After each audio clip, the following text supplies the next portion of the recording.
longevity, just 5 players made it 21 seasons in the league. Chris Paul, Kevin Garnett, Dirk, Robert Parrish, and Kevin Willis. Well, how about 22 seasons, you may ask? Just one name. Half man, half amazing. Vince Carter, who called it a career back in 2020.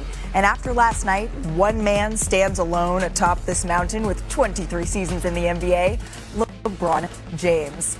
Hey, welcome to NBA Today. I'm Malika Andrews, joined by our senior insider, Shams Charania, and a pair of NBA champs here, Danny Green, Kendrick Perkins. And last night, we got to see the return of LeBron, guys. I clearly left my voice in Crypto.com arena, Perk. What did you see? Well, it's no words to describe what we saw last night but greatness. But I will say this. You lost your voice because you was laughing at me because I've been wearing this jacket every Wednesday. But to the world, let me say this.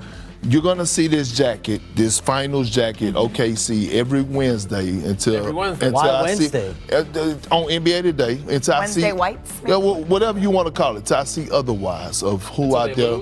Who out there that I feel may dethrone. Okay. Well, maybe LeBron James and the Los Angeles Lakers have a little bit more of a case after getting whole last night. Let's get to the game action, right? Because after missing the first 14 games in the season, we're grooving.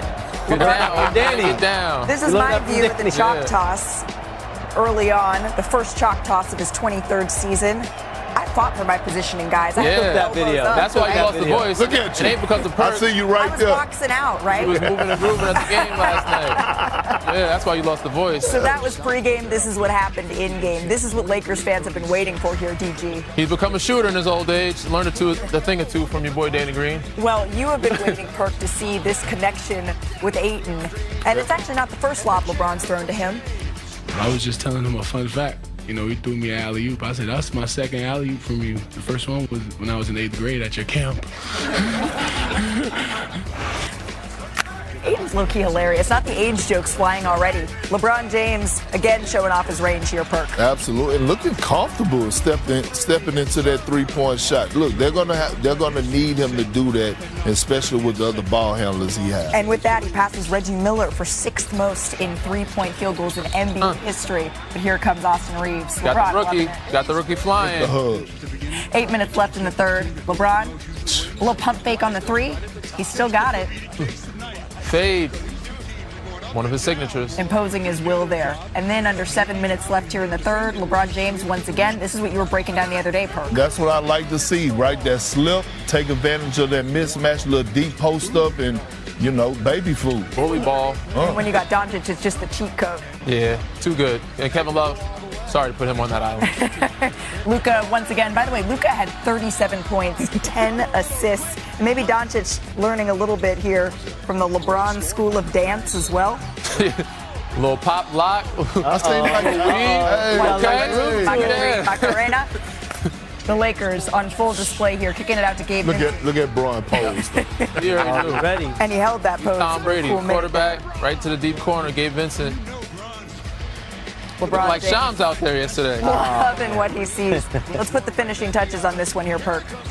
Dom, back to Ayton again. He, does this so well. Getting out in transition, big Ayton running, doing his thing. That little cut right in the pocket. But the most important question, hey, LeBron James, how are you feeling after game 1 of your 23rd season? Win was a little shaky to begin. Obviously, that was expected, but as the game went on, my win got a lot better. Caught my second win, caught my third win.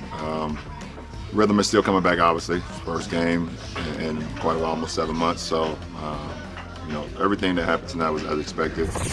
You're entering, this is year 23. You're now in it. You hadn't played basketball since April, and you come out in a 12 assists, 1 turnover against 7 guys who weren't even born when you debuted. I know that. Sorry.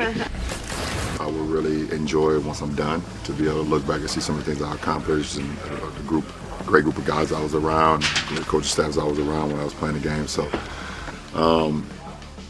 I can sit back and think about what you just said as far as 7 guys not being born when I started this journey. And that just made my back hurt.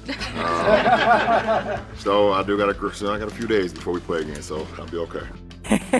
Do we tell him 82 weren't born when he came into the league-wide here? But old man jokes aside here, LeBron James was an all-NBA player last season. So, Perk, how did he look to you last night? He looked great, and everybody was wondering, was he going to go out there and go for 20 or 25 or 30? And then he reminded us that he's the best all-around player this game has ever seen. The assists is what stood out to me, right? And it was the assist to the big man. He had 12 assists. 5 of those assists was to Jackson Hayes and DeAndre Ayton. Over the last 10 years, you know he's ranked 5th in the last 10 years as far as assists to big man, with 1,230. That's the impact. Who's going to benefit the most is DeAndre Ayton and Jackson Hayes, with LeBron James being back in his offense.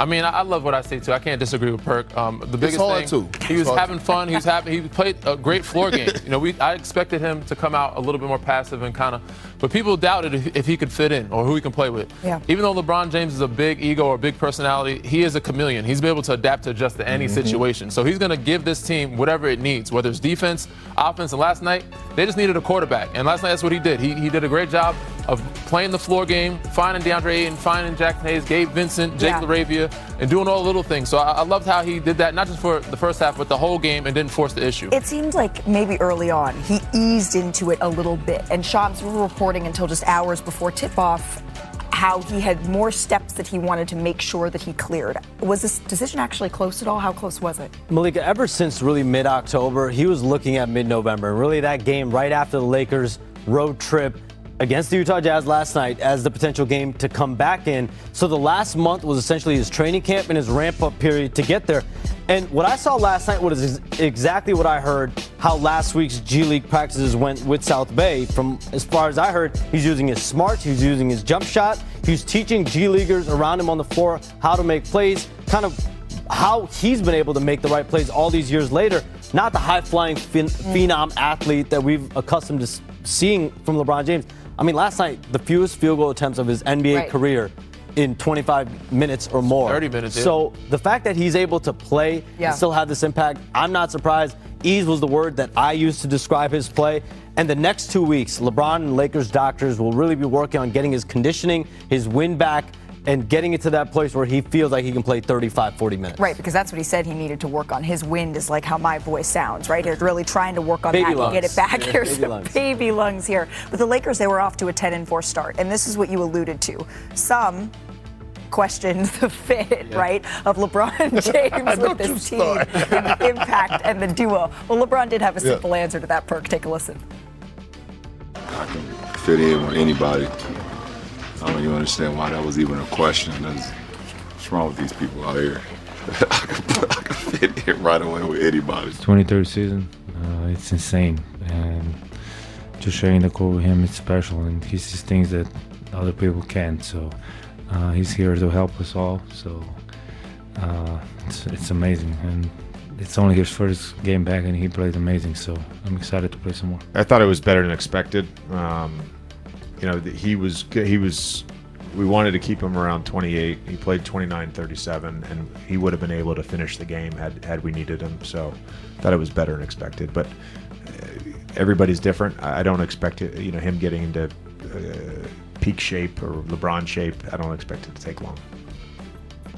I don't know, Perk. The team chemistry, it looked pretty good. The Lakers, they put up a season-high 140 points. Yes, it was against Utah. They were able to attack and transition, and the return of LeBron, it really opened up new possibilities for the Lakers' offense here. What impact did you see him having on, what did you call them, the best duo in basketball, Luka and Austin?